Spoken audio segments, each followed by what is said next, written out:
Hey, I'm back once again. This is Brother Prodigy, back with another installment for the archives. And this installment is titled The Esoteric Meaning Behind Predestination and Election. The esoteric meaning behind predestination and election. Today's date is May the 7th, 2014. And I'm Brother Prodigy. Now, this isn't going to be a treatise on the Christian perspective of predestination and election, but an expounding upon an esoteric understanding of the two concepts. Now, first, let's really define our terms with a historical Calvinistic interpretation of the terms, and then a metaphysical, okay?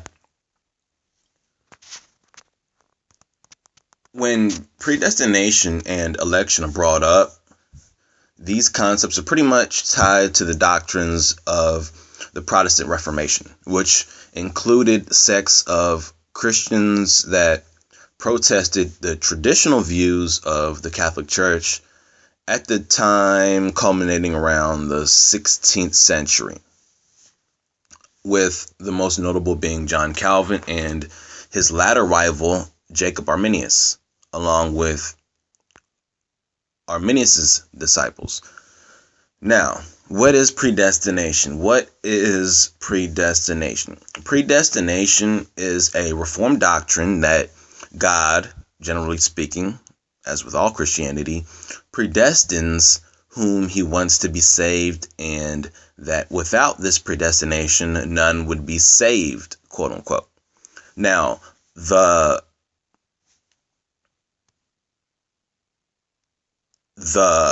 camp of Jacob Arminius states that God predestines people to salvation, but that these people freely choose to follow God on their own. And in other words, according to Jacob Arminius' perspective, God is reaching out to the will of individuals and predestining them only because they choose God. Where by contrast, the Calvinistic position states that people choose God only because he first predestines them. And in other words, the Calvinistic camp essentially says that choice is merely an illusion and that your destiny is largely shaped by a higher force that has predetermined given situations. Now, on the other hand, in the Arminius camp, they state that salvation is basically offered to all, but we have the choice to accept it or reject it. Now, y'all might be thinking, okay, Brother Prodigy, why are you talking about Christian doctrine? I'm talking about Christian doctrine because in the land of Oz, not all things are really black and white, but oftentimes truth in the matrix comes in shades of gray. So there is hidden truth within these concepts. We just have to find them. Okay, we have to discover them, which is the purpose of what we're doing now. You see, the English word predestination is translated from the Greek word, which is proizo, which means to determine, to decide beforehand. And in the New Testament, it's God decreeing from eternity to foreordain, to appoint beforehand. So predestination then is the biblical teaching that essentially God predestines certain events and people to accomplish what, quote unquote, he so desires.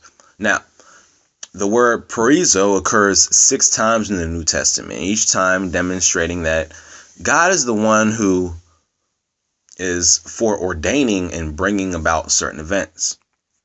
Now, you can see this in Acts chapter 4, verse 28, which predestined is cited. Romans chapter 8, verse 29, which says, for whom he foreknew, he also predestined to become conformed to the image of his Son, that he might be the firstborn among many brethren. And in Romans chapter 30, in whom he predestined, these he also called. And whom he called, these he also justified. And whom he justified, these he also glorified. Now, these verses are deep verses. These verses are really deep. Okay? Now, in 1 Corinthians chapter 2, verse 7, it says, but we speak God's wisdom in a mystery, the hidden wisdom, which is talking about esoteric knowledge in a mystery, the hidden wisdom which God predestined before the ages to our glory. So this is the hidden mystery, the wisdom, the hidden wisdom that was taught among the high sciences, okay, in relation to predestination and election. Now, Ephesians chapter 1 verse 5 also states that he predestined us to adoption as sons through Jesus Christ to himself, according to the kind intention of his will. And Ephesians chapter 1 verse 11 says, also we have obtained an inheritance, having been predestined according to his purpose, who works all things after the counsel of his will. Now, this doctrine relating to predestination is very deep. So it is important for us, even us that know the truth, to have a working knowledge of predestination and election. Okay. Now, what is election? The word election or elect comes from the Greek word eklektos and occurs 25 times in the New Testament. And it signifies to pick out, the picking out or choosing out for oneself, a choosing one out of many. The one who does the choosing, the electing, is, excuse me, quote unquote God. Now, we must keep in mind that in relation to time, because you can't help but talk about time or bring up time in relation to talking about predestination and election. So we must keep in mind that time is an artificial framework. And you can see my previous installments in the archives that I've done on time. In that what we know to be the past is just a memorial of a once present moment. And what we know to be the future is just a sequence of events that have yet to unfold within our one-dimensional linear timeline. However, in relation to the future, what we might view as probability or what could happen is the only thing that relatively could happen on, let's say, a different timeline. Now, in relation to these two concepts, John Calvin and Jacob Arminius, and even further back to Augustine of Hippo and their disciples, and his disciples rather, they're really largely accredited with spawning and promoting these concepts. However, we know that the Bible is basically an amalgamation of esoteric and exoteric concepts and principles. Now, some are easily explained topically by way of stories of men and women in an exoteric, self-explanatory fashion, while others are cloaked in parables, metaphors, and hard sayings. And even the person that Christians erroneously love to label as a historical figure said in the Bible, the knowledge of the secrets of the kingdom has been given to you, but to others, he's speaking to his disciples, has been given to you, but to others I speak in parables, so that though seeing, they may not see, though hearing, they may not understand, in which he was talking directly about them in Luke chapter 8, verse 10. And I'm quoting that out of the New International Version. Now, let me start off by saying that it's normal for us to feel as though we have control over our life, situations, and destiny.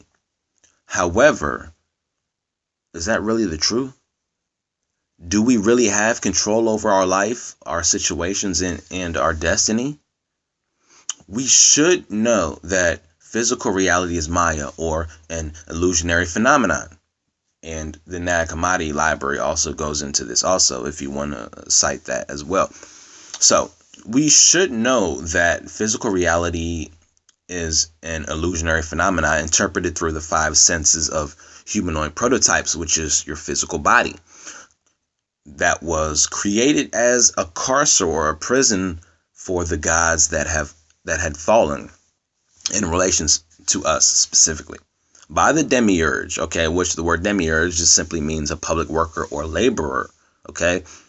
Now, this demiurge is now dead. However, we are still feeling the effects of his creative work through trickling down effects. And due to this demiurgical figure being the author of the physical flesh and third density, there are many things in which we have no immediate control over, like when we're born. And when we're born completely in ignorance, lacking control over basics like speech and even bodily movements. We lack ignorance of self. We are ignorant of self. We're ignorant of destiny, and we're also ignorant of past experiences. Now, this is very bad. If every life feels like your first life, you will ultimately be captive by way of your own ignorance, which is sin. As the Bible correctly states, we are all under sin, but what is sin? What is sin? Sin is the opposite pole in your evolution, which would be ignorance in our current state. Furthermore, there are multiple races upon this planet, so naturally the destiny of one race is oftentimes not the same destiny of another race. Or going further, the destiny of one race might be or have the capacity to be the negative polarity of another race. Now, the highest evolved beings confined to third density resonance are the beings that are or were a part of the African diaspora today. All right. These are the gods that fell, us. These are the Helios, Lucifer. However, because we're cloaked in flesh, we are subject to the wiles of the lower manus or the lower mind. So we have upon us a nature that is foreign, which makes us hybrids or Nephilim. Now, this animal nature, the lower nature, is what keeps humanity connected. Now, for the highest evolved beings on this planet, which are us, it's bad because with it comes ego. But for the lower evolved beings like the insects, reptiles, and even the Caucasoid, it's a good thing. Now, when you look at melanin, because you cannot escape the importance of melanin. Melanin is essentially carbon, and to produce carbon, fusion or burning has to occur. The more fission that takes place, the higher the production of melanin. Dark skin is simply the soot that is visible after nuclear fission has already taken place. One of the first deities ever worshipped was named Sut, which was a physical manifestation of the soul, SOL, into carbon due to divine spiritual fission. Sut was just a deity that epitomized us as gods as an effect of alchemical processes. Now, the Caucasoid is also a carbon-based being. However, he doesn't burn at a rate high enough to induce melanin and secure himself or his race longevity. Notice how he gets sunburnt. Oftentimes, I bang on the white man and woman, but I had a vision the other day and I really felt bad afterwards. And let me tell you, this is kind of off topic, but important nonetheless. I'll say this, then after this, I'll get back to the topic at hand. Now, I saw a world in which only a very few Caucasoids remained on this planet. Okay, and they were filled with sorrow. They wept, cried continuously for their race. And as times changed, they were no longer fit to survive on this earth and were dying off massively, quickly approaching extinction. And I saw this, and many were committing suicide. Many were trying to desperately morph into the black race, which is most notably through sexual reproduction, while others wept as they saw thousands of years of reproduction and struggle of their race to keep the race in existence go down the drain. And it, like, to be honest, it was sad. It was a sad ending because I saw the end to it. However, times can and do change, and that which is not natural or fit to survive doesn't. So, nations and groups don't remain on top forever, especially when it's synthetic or artificial to begin with. And every realm has an element of time which proves all things. Cause and effect. Think about it. Melanin is all the evidence you really need to have in order for you to know that this existence is not your first experience. Because, and listen, this is key. It's melanin. It's melanin that is the effect of a previous cause, not the creation of a future effect. To produce and or utilize melanin / carbon, you must be burning. You must be a burning one to even produce or utilize melanin. You must be Lucifer or a seraph, which is a burning one. Okay, the seraphs in scripture were the ones with 3 sets of wings, 6 total. 6 is the number of man and carbon. Now, a war on Lucifer, which simply means light bearer, or that which is the bearer of light. A war on Lucifer is a war on melanin and the pineal gland. Okay, a war on Lucifer is a war on melanin and the pineal gland. Now, each soul is unique. Each soul is unique. SOL is unique. However, there are some that don't have a soul. They just have life force energy. Okay. There are some races on this planet that do not have a soul. They just have life force energy, and the appearance of a soul is just an emulation or them assuming the characteristics or likeness of another race. Now, this is something that they receive, not something that they produce. So the races on this earth that do not have a soul, that life force energy is something that they receive. It is not something that they produce. That's why so many people that don't have a soul are your vampires. They drain energy. They suck energy. Okay, they are consumers. So the idea of a consumer is indigenous to the people that have no souls. We, as the gods, should not be consumers because that is foreign to our nature. We are naturally producers and shapers and molders. Okay, now you have races that produce and races that consume. Okay, the races that are consumers are of an inferior class, and this is important to know. And to the inferior races, to the pirate races, to them, you will know them because to them, Solomon's temple is not yet built. You shall know them by their fruits. Okay, to them, Solomon's temple is not yet built. These are the bloodsuckers. These are the leeches, all right, on this earth. The temple is the residence filled with soot, okay, or blackness, your body.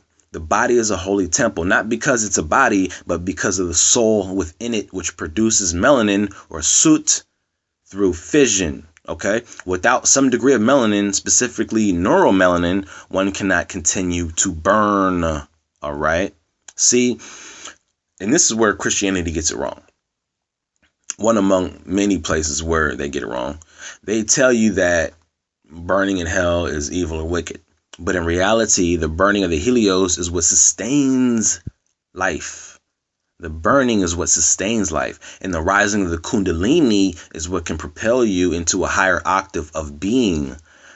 The fire that must be kindled and raised to even transcend this matrix. So this is why the agents of the matrix tell you to fear the fire, because they want to keep you down here. So how the fuck is burning bad? Or, I mean, something that is burning is something that is evidence of an alchemical process. Only down here is burning a bad thing, because this is hell. This is hell. So burning is a bad thing, because it all stems from this matrix that everything is the direct opposite. Okay, because in hell, what is good is bad, and what's bad is good. Okay, if burning was really so bad, then tell a Christian to put the sun out. The star that's closest to us, that's burning the most, is the one that sustains us all. It's the soul, S-O-L, the Helios. It's the sun that burns in hell until maturity and illumination occur. Then it's raised to newness of life. Okay, the sun is that which burns in hell until maturity, or the third day, until illumination occurs. Then it's raised to newness of life. Newness of life is us transcending the physical reality. And it's the lower manus, or the lower mind, that keeps us from doing that. See, black people by nature are not consumers, but producers, like I've said, of light, which we get from darkness. Out of the darkness comes the light. Or what we get from the triple black darkness of space, which is the divine mother.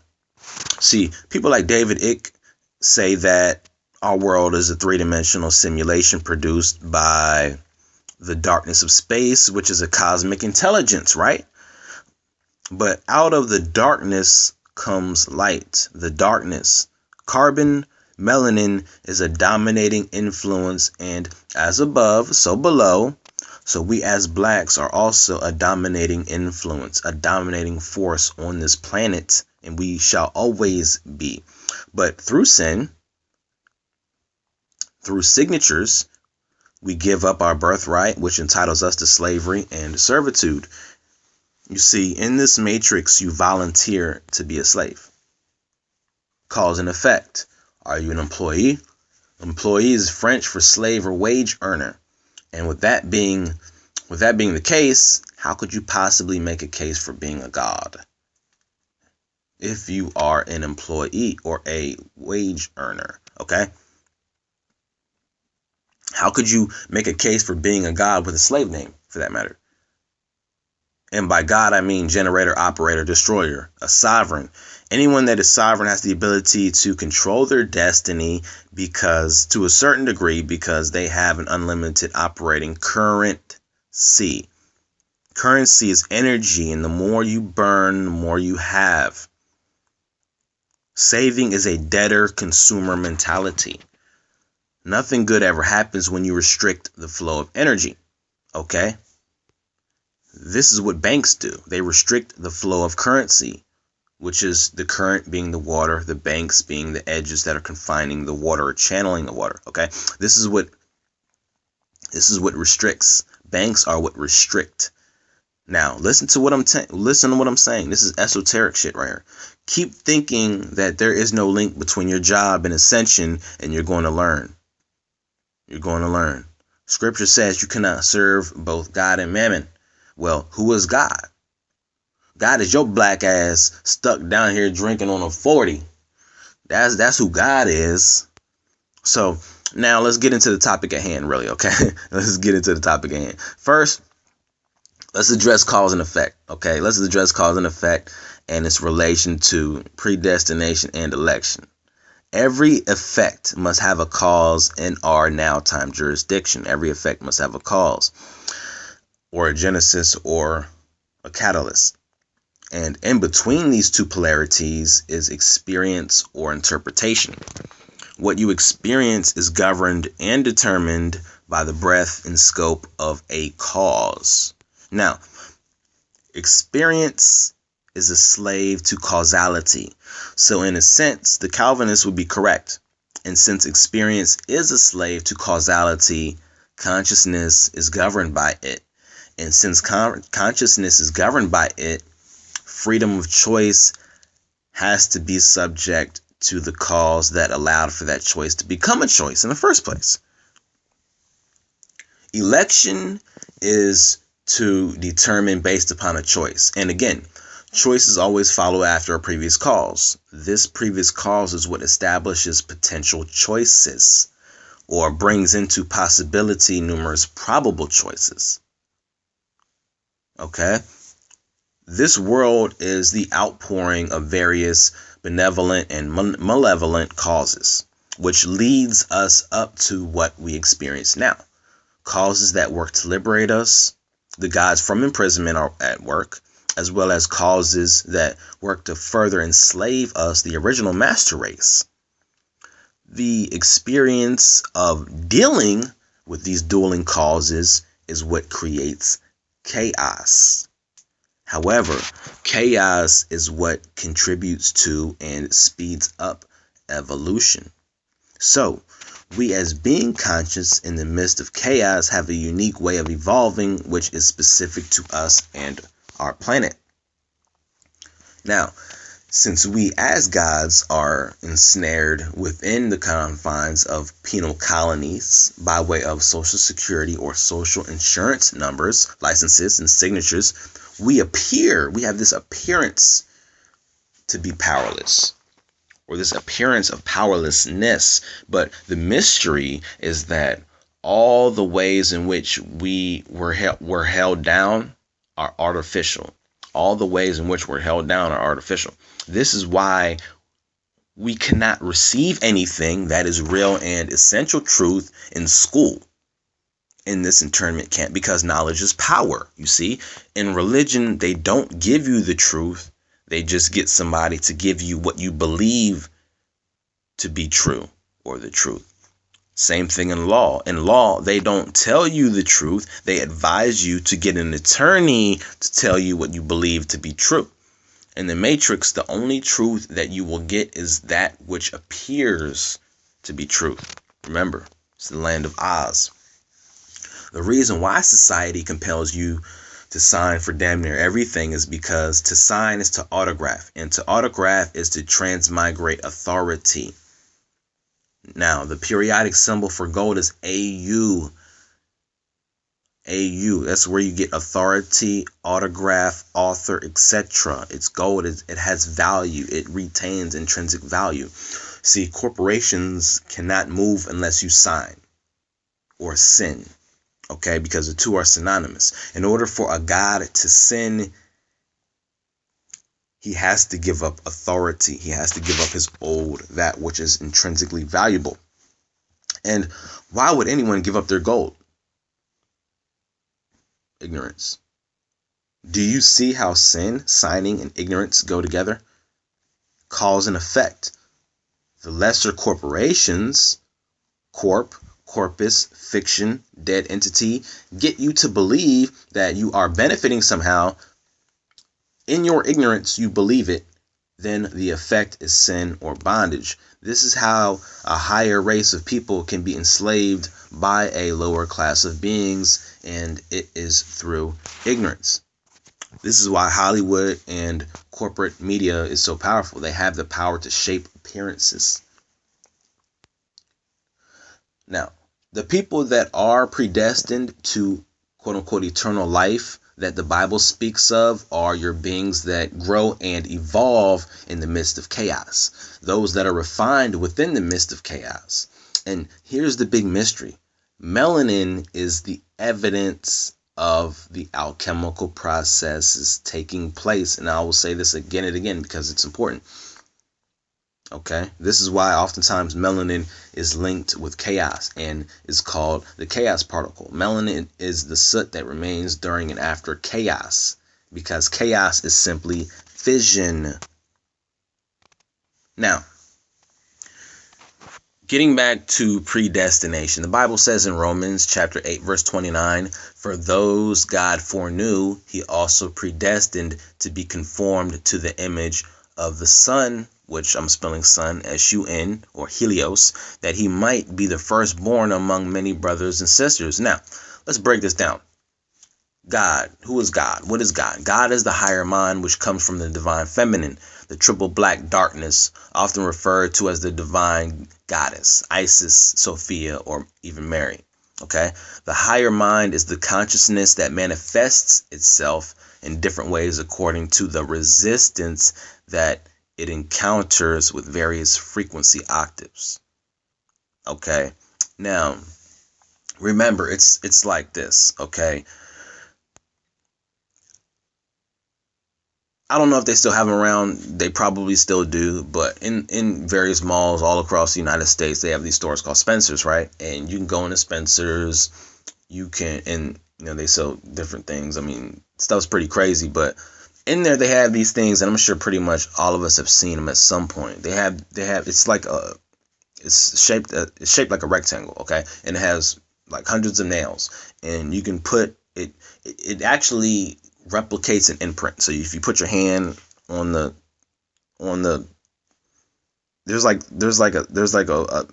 a set of nails, right? And you can put your hand in the nails, and then you can see your handprint through the nails on the other side, right? This is actually similar to how reality in our third dimensional reality is manifested, right? You have that which proceeds outward, but as soon as it comes into contact with resistance, the resistance being metaphorically those nails, you see the imprint of the hand or whatever figure you're using manifest on that other side. So the nails would be the three-dimensional representation of just a process of positive and negative, energy and resistance taking place. Okay, so whenever there is energy, there is also resistance. Okay, so even though the created world is elementary, it has always been, to a certain extent, manifest. Okay, it's just that at different periods of time in which this earth resisted and encountered resistance of different magnitudes, the planet and the cosmos changed and reflected that as a consequence to that resistance. Cause and effect. Okay, cause and effect. So once again, the higher mind is the consciousness that really manifests itself in different ways according to the resistance that it encounters within various frequency octaves. Okay, and when we're dealing with karma, because in cause and effect, you can't, when talking about cause and effect, you can't help but talk about karma. Karma is simply a fancy word for the principle of cause and effect manifested. The concept of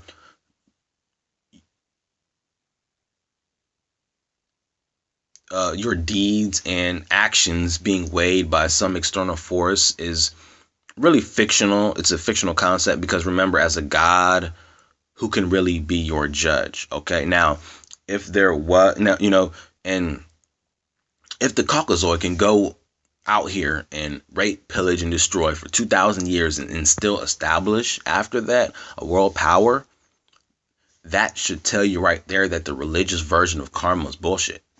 Okay, it's simply cause and effect. Now, if there was judgment that was taking place, it would have to be gods that have established the authority and power in order to even execute the judgment. Remember, you cannot judge without jurisdiction.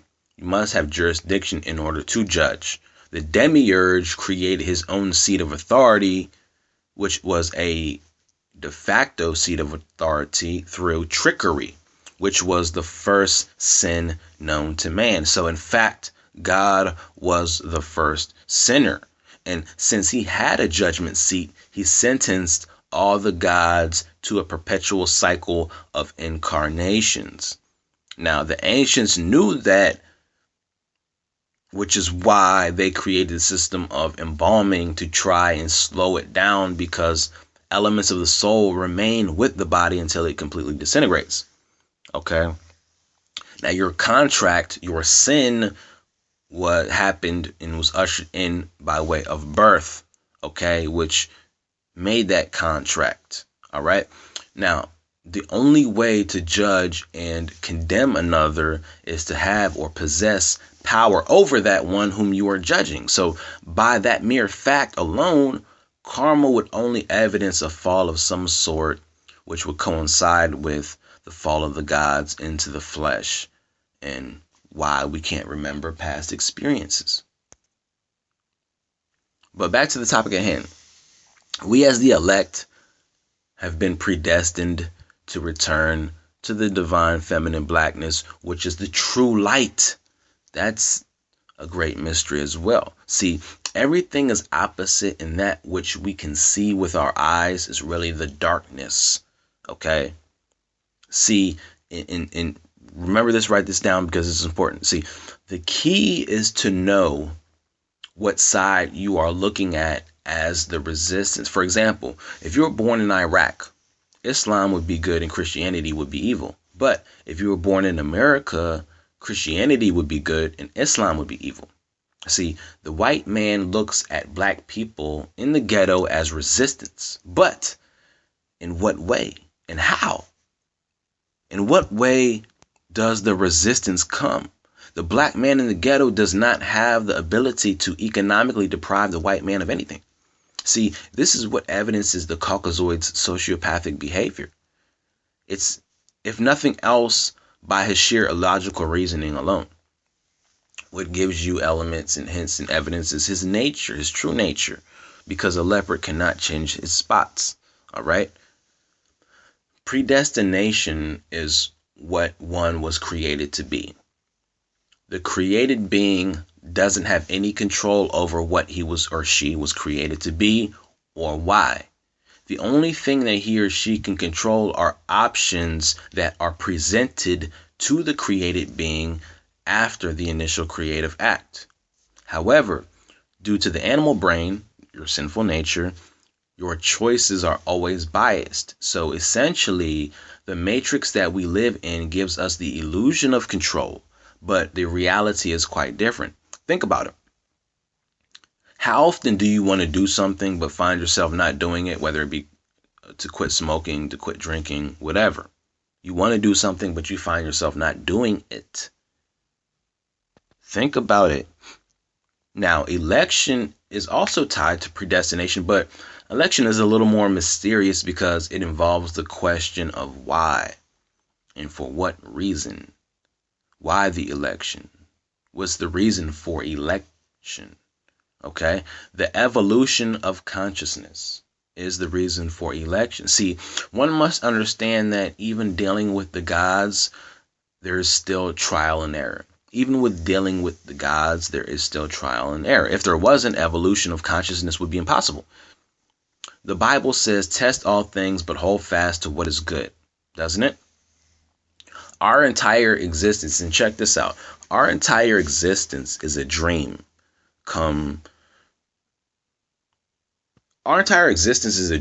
true to the demiurge, but it's simply a bad thought to the higher gods, the gods above the demiurge. For example, when you think about something and, it initially sounds like a good idea, but then after you think about it further, you say, nah, that won't work. That's what this world is. This world is a thought that won't work, that doesn't work. That's why it has to be destroyed. That which isn't meant to survive doesn't. Our existence is like a misspelled word. It has to be corrected. It has to. Now, I know some of you probably was, thinking, Brother Prodigy went off the deep end. A lot of his previous installments were out there, but now he's lost it. But think about this, right? The United States of America has the most powerful government in the world, but I'm sure we can all find tons of flaws with the United States government. The Federal Reserve Bank was one of the last-ditch efforts by a group of wealthy philanthropists to save the matrix. That's what the Federal Reserve was really created for. It was one of the last-ditch efforts by a group of wealthy individuals to try and save the matrix. Okay, this is why the Federal Reserve has never been audited, because it's all an illusion. It's the main objective of the Federal Reserve is just to keep the matrix going. It doesn't matter if they're printing up trillions upon trillions of dollars. They got the green light because they must do anything. They have the permission and the license to do everything they can to keep the matrix alive. Okay, these are your agents. They're holding all the keys to all the doors. And this matrix is raggedy. And even if, look, okay, check this out. And even if you try to eat healthy, it doesn't matter. some of the most healthiest foods you can find still make you shit. Okay, excuse my language. You still need to shit. Having bowel movements is primal and animalistic. It evidences that you don't have enough energy to burn things up with. Now, make no mistake about it. We are all in a war that's being played out in the spiritual realm as well as this more physical one. And time will ultimately reveal who the victor will be.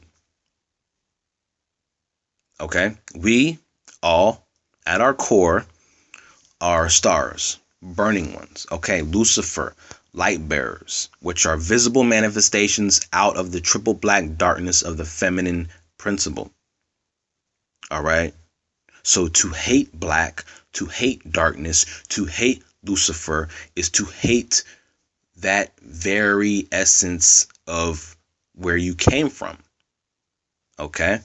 There was a war which took place in the upper echelons of the spiritual realm, and various light bearers or burning ones were trapped us and confined by lower gods through trickery, which was the first sin.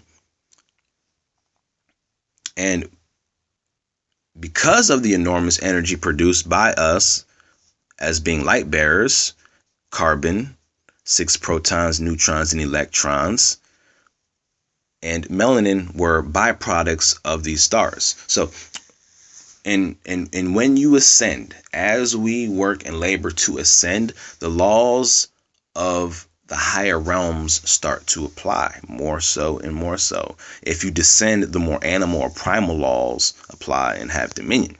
So, just remember what the Oracle said in the second Matrix movie. We're all here to do what we're all here to do. And what did Neo say? Neo said it's about choice. But then the Oracle said you've already made the choice. Your higher mind.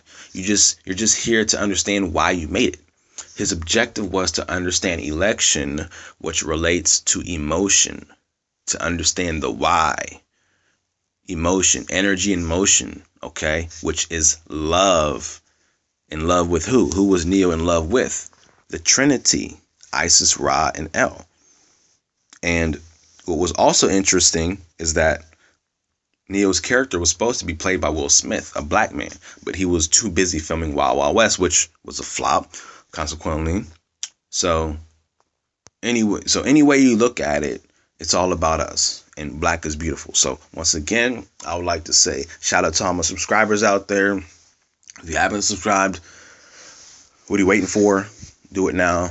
And once again, my name is Brother Prodigy. Today's date is May 7th, 2014. And this installment is basically dealing with the esoteric meanings of predestination and election. So, shalom and hotep.